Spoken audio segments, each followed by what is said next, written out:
Assalamualaikum warahmatullahi wabarakatuh. Sebelumnya kami dari kelompok 3 dari kelas PSTID izin memperkenalkan diri. Nama saya Putri Nabila Atifah dengan NPM 241506160. Nama saya Khalifa Wulandari dengan NPM 241506179. Kan nama saya Revalina Wandasari dengan NPM 2415061070. Di sini kami akan menjelaskan tentang studi kasus 3.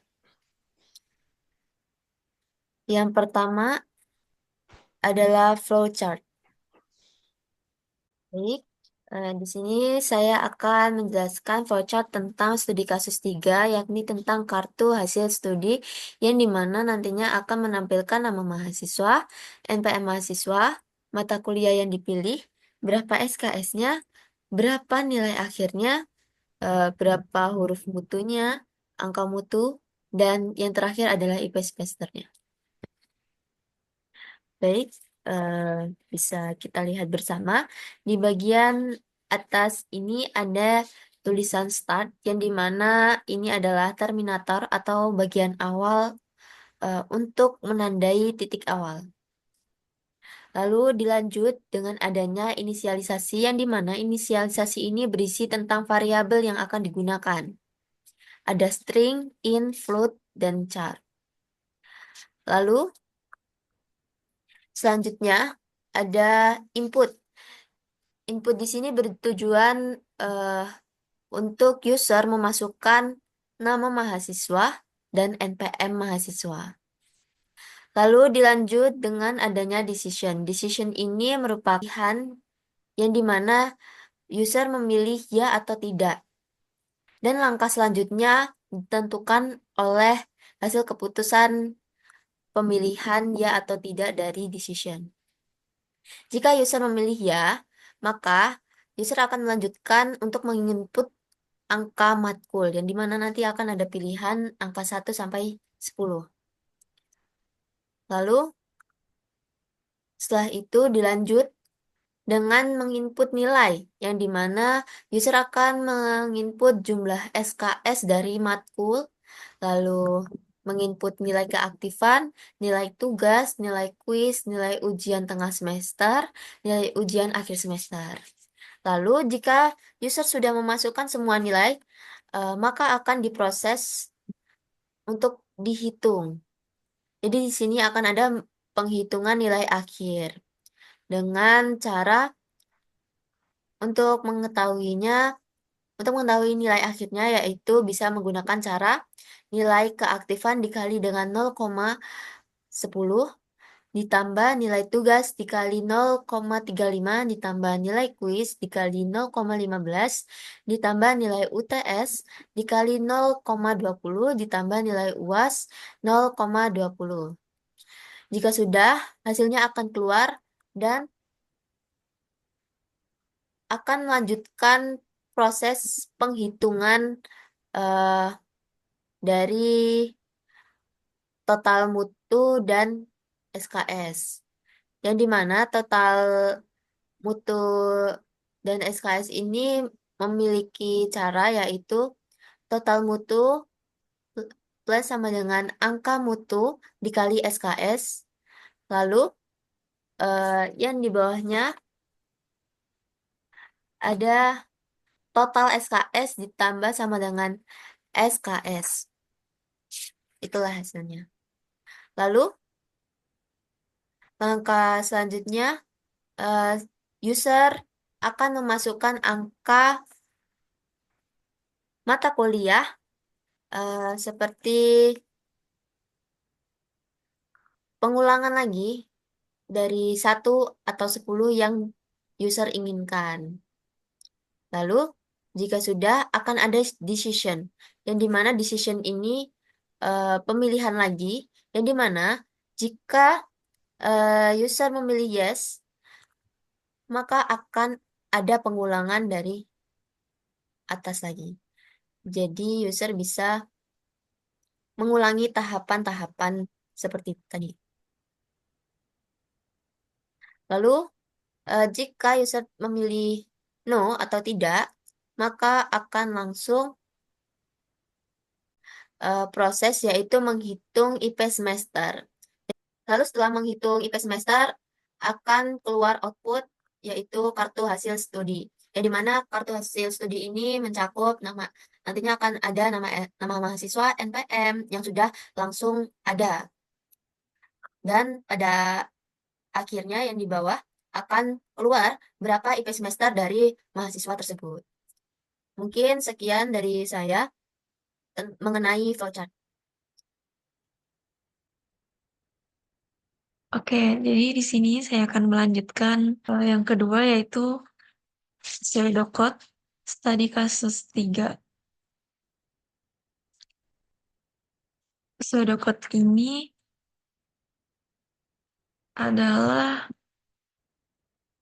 cara penulisan kode algoritma menggunakan bahasa umum yang digunakan sehari-hari, jadi bisa lebih mudah dipahami. Yang pertama nih, program. Kita akan menghitung IP semester mahasiswa teknik informatika. Program ini akan menghitung IP semester mahasiswa dengan memasukkan atau menginputkan mata kuliah, SKS, dan juga nilai-nilai.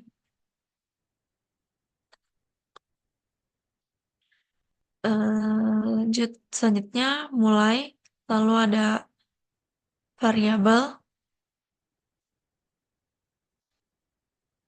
Hmm, kita akan menginputkan variabelnya dulu, yaitu ada nama mahasiswa, NPM mahasiswa, terus ada mata kuliah, SKS, lalu ada nilai keaktifan, nilai tugas, nilai kuis, nilai UTS, nilai UAS, nilai akhir. Selanjutnya ada huruf mutu, angka mutu, total SKS, dan IP semester, lalu decision, dan penyebut matkul. Nah, selanjutnya ada judul, yaitu eh print sistem penghitungan indeks prestasi mahasiswa teknik informatika. Lalu masukkan data mahasiswa, yaitu ada nama mahasiswa, lalu NPM mahasiswa, kemudian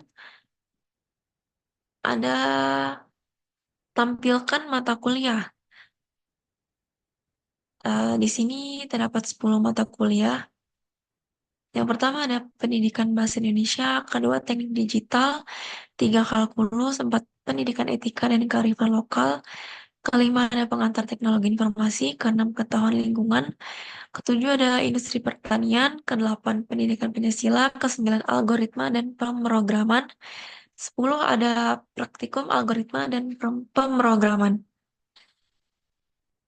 Selanjutnya ini loop atau perulangan untuk memasukkan beberapa mata kuliah. Kita akan diperintahkan untuk memasukkan mata kuliah, memilih mata kuliah antara nomor 1 sampai nomor 10. Selanjutnya masukkan jumlah SKS, lalu kita input nilainya. Ada nilai keaktifan dengan rentang 0 sampai 85. Begitupun juga nilai tugas, nilai kuis, nilai UTS, nilai UAS. Selanjutnya nilai akhir. Rumus dari nilai akhir sendiri ini adalah nilai keaktifan dikali 0,10 ditambah nilai tugas dikali 0,35 ditambah nilai kuis dikali 0,15 ditambah nilai UTS dikali 0,20. Yang terakhir ditambah nilai UAS dikali 0,20. Selanjutnya, kita akan mengkonversi nilai ke huruf mutu dan angka mutu. Di sini ada if atau jika nilai akhir lebih besar dari 76 dan nilai akhir lebih kecil dari 86, maka huruf mutunya A dan angka mutunya 4. Selanjutnya, else if Jika nilai akhir lebih besar dari 71 dan nilai akhir lebih kecil dari 75,9, maka huruf mutu B plus dan angka mutu 3,5. Selanjutnya, jika nilai akhir lebih besar dari 66 dan nilai akhir lebih kecil dari 70,9, maka huruf mutunya B dan angka mutunya 3. Lalu, jika nilai akhir lebih besar dari 61 dan nilai akhir lebih kecil dari 65,9, maka huruf mutunya C plus dan angka mutunya 2,5. Selanjutnya, jika nilai akhir lebih besar sama dengan 55 dan nilai akhir lebih kecil atau sama dengan 60,9, maka huruf mutunya C dan angka mutunya 2. Lalu, jika nilai akhir lebih besar atau sama dengan 50 dan nilai akhir lebih kecil atau sama dengan 54,9, maka huruf mutunya D dan angka mutunya 1. Yang terakhir, ini else huruf mutu sama dengan E, angka mutu sama dengan 0. Lalu yang udah selesai, selanjutnya kita akan menghitung total mutu dan SKS. Rumus dari total mutu ini adalah total mutu ditambah angka mutu dikali SKS. Dan rumus dari total SKS adalah total SKS ditambah SKS. Lalu selanjutnya kita menyusun mata kuliah dan nilai. Masukkan nama, SKS, nilai akhir, huruf mutu, angka mutu, penyebut matkul. Lalu ini ada pilihan lanjut ke mata kuliah selanjutnya, ya atau tidak. Jika ya, kita akan melakukan perulangan seperti di atas. Jika tidak, maka kita akan langsung menghitung IP semesternya. Jika total SKS lebih besar daripada 0, maka IP semesternya itu rumusnya sama dengan total mutu dibagi total SKS. Selanjutnya akan muncul output dari KHS atau kartu hasil studi, yaitu menampilkan nama mahasiswa, NPM, dan penyebut matkul. Nih, tadi. Lalu, yang terakhir akan muncul IP semesternya. Selesai. Baik, selanjutnya saya akan menjelaskan tentang source code yang telah kami buat terkait dengan perhitungan indeks prestasi mahasiswa program studi teknik informatika angkatan 2024 semester ganjil. Yang pertama, kita menggunakan include IOStream. Include IOStream digunakan di bahasa pemrograman C++ sebagai library atau perpustakaan utama. Selanjutnya, yang kedua itu ada include manip. Include manip ini digunakan di sini supaya bisa berfungsi di bagian setway, fixed, terus juga set precision, left atau right. Selanjutnya di sini ada input string. Input string digunakan di sini di bagian penginputan nama mahasiswa supaya compiler mampu membaca secara satu baris penuh termasuk spasi sehingga kita saat menginput nama mahasiswa lebih dari satu kata maka itu bisa tercetak. Sedangkan jika kita tidak menggunakan input string di sini maka input nama mahasiswa yang akan dimonitorkan hanyalah satu kata. Selanjutnya ada input stream. Input stream ini kita gunakan sebagai kelas di bagian mata kuliah atau string mata kuliah. Terus di barisan kelima itu ada using namespace std. Using namespace std ini digunakan supaya kita mampu menyederhanakan kode yang kita tidak perlu menulis kembali std di setiap, baik mau di variabel atau di inline ataupun di cout maupun cin. Selanjutnya di barisan ketujuh itu ada inMain. InMain ini merupakan fungsi utama yang ada di kode bahasa pemrograman C++. Lalu di sini ada kurung kurawal. Kurung kurawal ini dia mencakup seluruh kode yang akan dieksekusi. Jadi seluruh kode-kode yang ada di dalam kurung kurawal fungsi utama ini adalah kode yang akan dieksekusi sepenuhnya. Selanjutnya di bagian kamus kita akan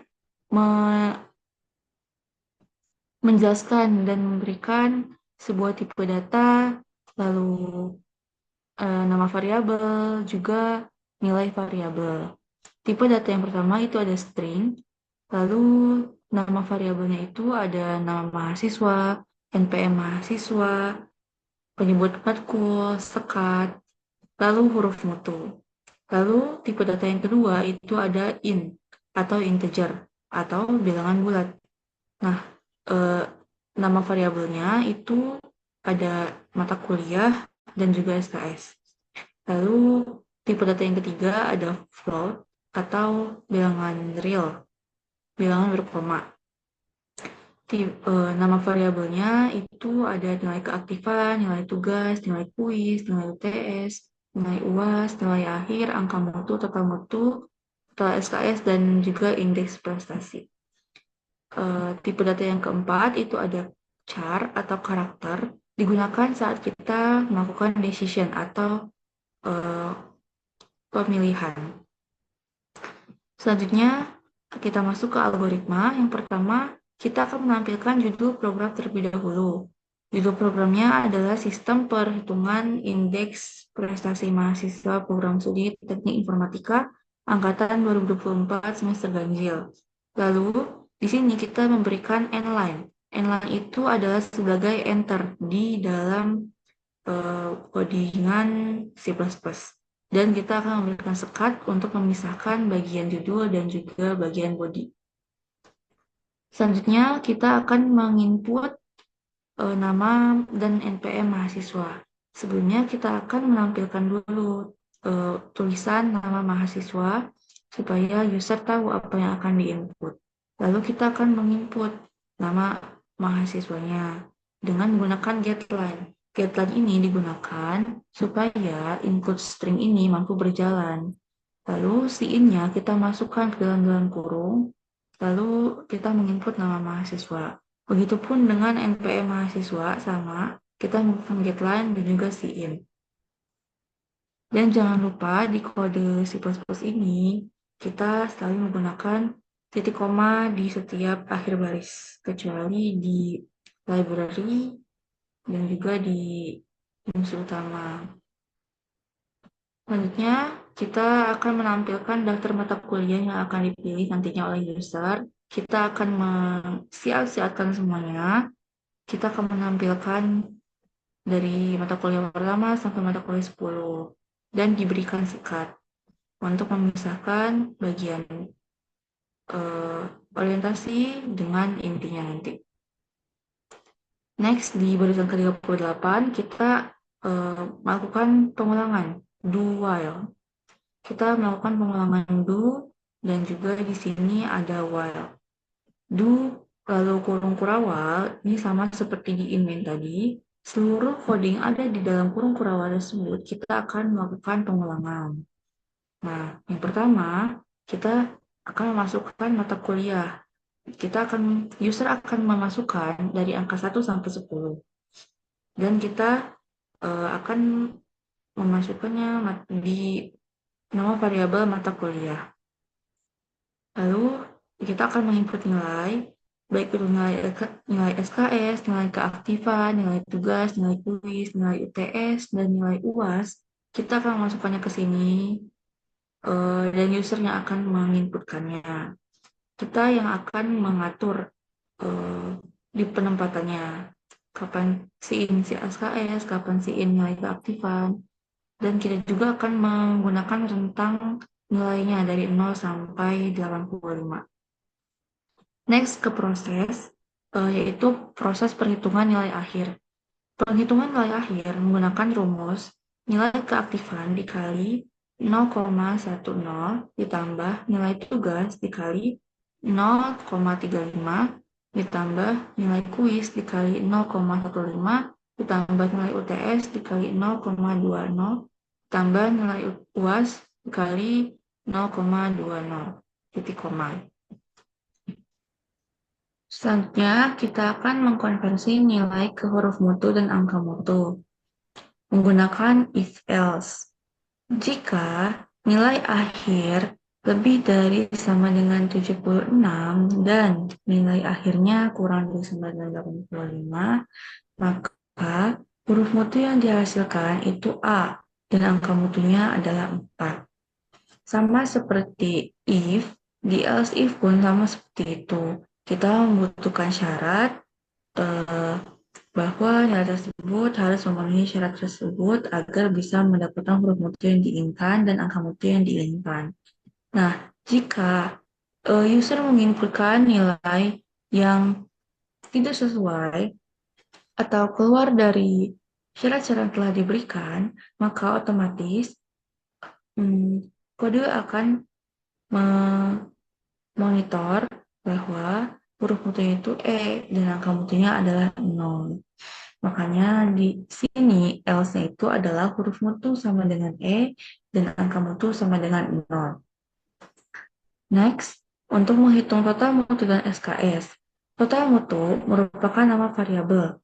Nah, maksud dari plus sama dengan ini adalah bahwa perhitungan dari angka mutu dikali SKS akan ditambah ke dalam total mutu. Sama seperti total SKS, bahwa SKS tiap matkul akan bertambah ke dalam total SKS keseluruhannya. Next, kita menyusun string untuk mata kuliah dan nilai.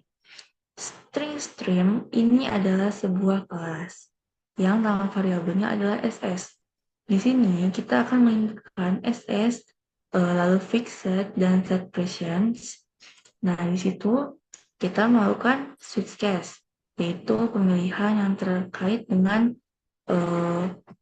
bagaimana user menginputkannya. Jadi, yang pertama kita akan menggunakan switch mata kuliah, yaitu user memilih mata kuliah mana yang akan dia pilih terlebih dahulu, tidak boleh lebih daripada satu. Jadi, tidak boleh lebih daripada satu sebelum prosesnya berakhir atau loopingnya berakhir. Yang pertama, case 1 itu SS atau string. Gunanya apa sih string ini? Gunanya adalah supaya kita tidak perlu menuliskan string lagi yang banyak. Jadi kita menggunakan kelas yang bernama string. Lalu left yang artinya dari kiri. Lalu kita menggunakan setW yaitu untuk mengatur jarak. Maksudnya 45 ini adalah jaraknya sama-sama dengan 45 karakter dan pendidikan bahasa Indonesia.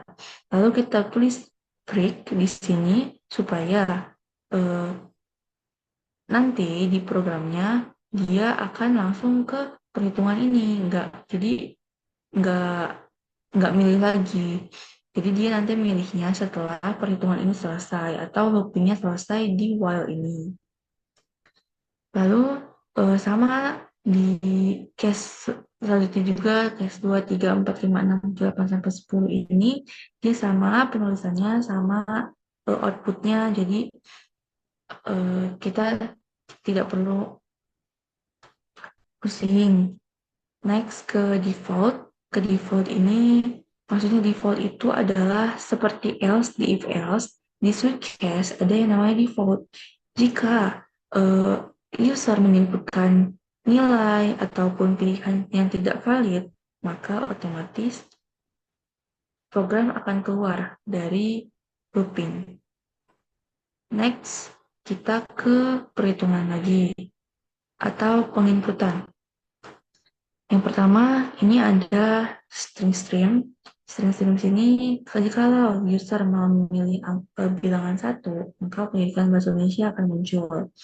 Lalu kita mengatur jaraknya 10, lalu muncul SKS, jarak 10 lagi, nilai akhir, jarak 10, huruf mutu, jarak 10, dan angka mutu. Lalu, maksudnya tanda N ini adalah enter, sama seperti N-line. Sama. Next, penyebut matkul. Nah, ini itu adalah saat user memilih angka 1, maka pendidikan bahasa Indonesia akan muncul kan. Nah, nanti jikalau looping ini sudah selesai dan akan mengulang lagi, maka di tanda ini dia akan otomatis ke case 2, ke teknik digital. Jadi maksudnya tanda ini adalah dia akan bertambah I plus 1, SS plus 1, SSSTR 1 plus 1 gitu. Next, ke out sekat. Ini untuk memisahkan bagian pin ke decision. Decision kita menggunakan kata kalimat lanjut ke mata kuliah selanjutnya, iya atau tidak. Lalu memasukkan decision. Jika user menginputkan karakter Y kecil atau karakter Y besar, maka program akan mengulang dari do.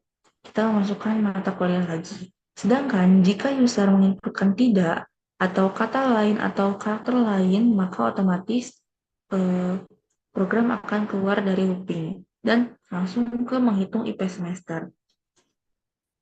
Kita menghitung IP semester menggunakan if else supaya memudahkan. Tidak perlu bukan 10 kali menulis rumus.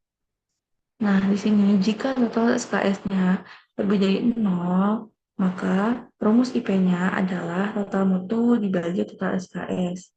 Nah, total mutu dan total SKS ini adalah yang terbaru, bukan yang per mata kuliah, tapi yang sudah dijumlahkan di bagian ini, di menghitung total mutu dan SKS. Sedangkan jika kita mendapatkan total SKS-nya kurang dari 0 atau 0, maka IP-nya adalah 0. Next, kita ke output KHS atau output kartu hasil studi. Di sini kita memunculkan dulu judulnya, yaitu kartu hasil studi, dan kita akan secara otomatis, monitor akan menampilkan nama mahasiswa dan NPM yang sudah kita inputkan di awal tadi, yaitu di sini. Setelah itu kita beri sekat untuk memisahkan biodata dan juga mata kuliah, SKS, lalu nilai akhir, huruf mutu, dan angka mutunya. Nah, di sini nanti secara otomatis akan memunculkan penyebut matkulnya, baik dari 1 sampai 10, atau terserah user mau dari 1 sampai 5, atau tergantung dari input si usernya. Dan kita beri sekat lagi, lalu nanti setelah monitor sudah memunculkan mata kuliah SKS, nilai akhir, harga huruf mutu, dan angka mutu, maka otomatis di bawahnya akan tertulis IP semesternya adalah apa atau berapa, tergantung dengan input nilai yang user pilih. Lalu jangan lupa di sini ada return 0, yaitu sebagai akhiran di kode C++ dan juga kurung kurawal yang menghubungkan dari in main yang awal, supaya kode tersebut akan berhasil di run. Sekian dari saya terkait dengan source code. Terima kasih.